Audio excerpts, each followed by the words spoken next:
Let's take a walk.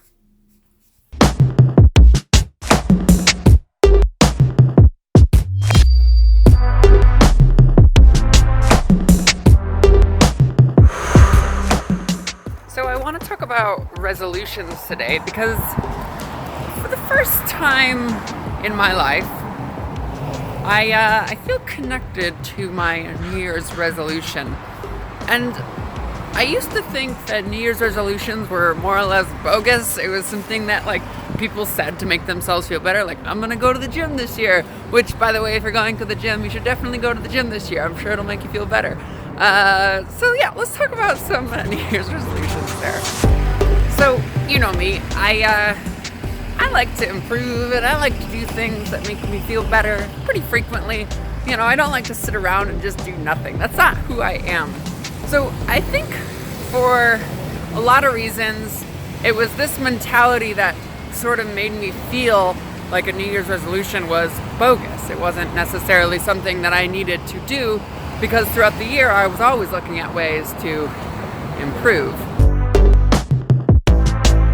This year, however, things kind of slipped through the cracks. And I did a video on this a little earlier and how we respond to sort of external factors.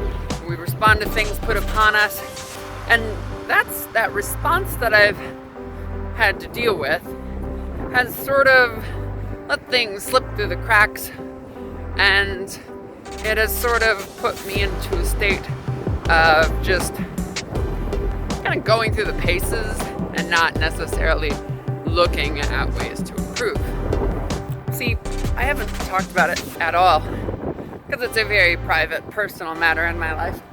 But my partner is dealing with a life-threatening illness, and over this last year, it's been a lot of focus on him and making sure that he's comfortable, and also sacrificing a lot of things in my own life to ensure that we can just get by day to day.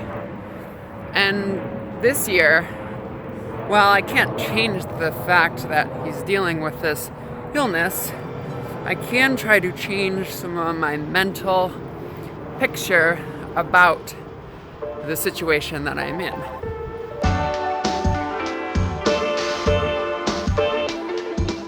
So once upon a time, I was a single girl living in this big old city of Seattle, and I had a lot of free time on my hands, time that was undistracted, and just I could put focus into exactly what I needed to, and I could get it done.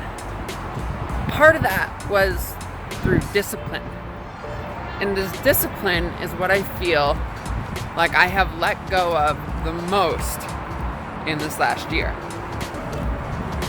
So I think I feel connected to my resolution this year because it's something that I once had, and it's something that I know I can get back. The difference between now and then, though, is that it's going to be really difficult to achieve the same result because of my response to the external forces around me. That's the challenging part. So I guess you could say my New Year's resolution this year is to work on my discipline, but more specifically is to just get up on time. So much of my life is revolving around my sleep schedule because I'm a musician, I'm up late, I'm doing things, I'm going places, and it's been difficult because of my partner's illness that our sleep schedules are all sorts of whack right now due to pain or I'm not going to get into it, but it's difficult.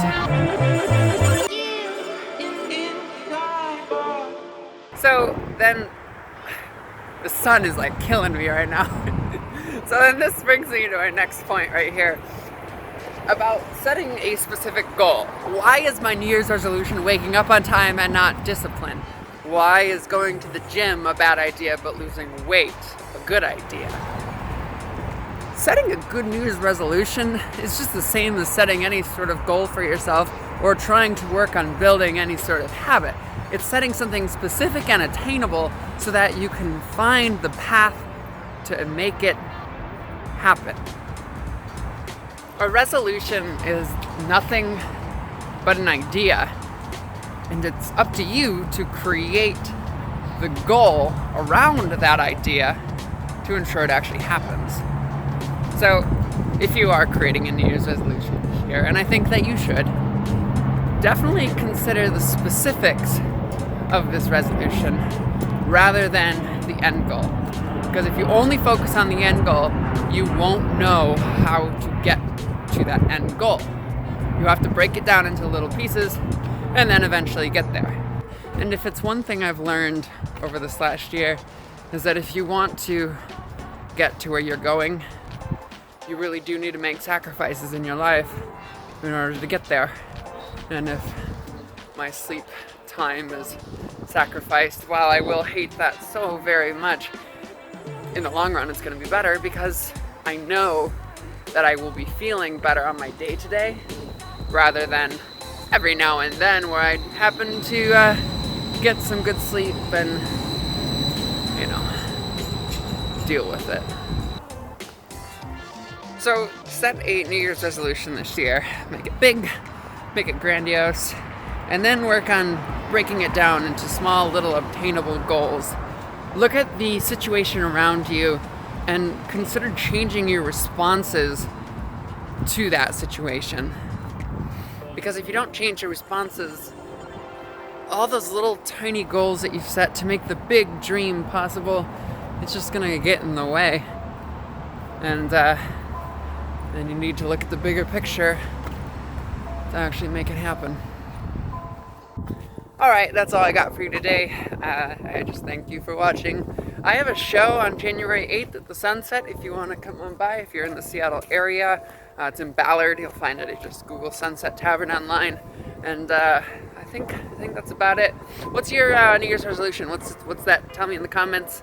And I think that's all I got for you today. So click the like button, please. Click the subscribe button. And I am going back to the studio now. Does anybody else eyes water while they're like walking? My eyes always water and like they tear up whenever I'm walking around in the cold and the wind. All right, I'll see you next time. Bye.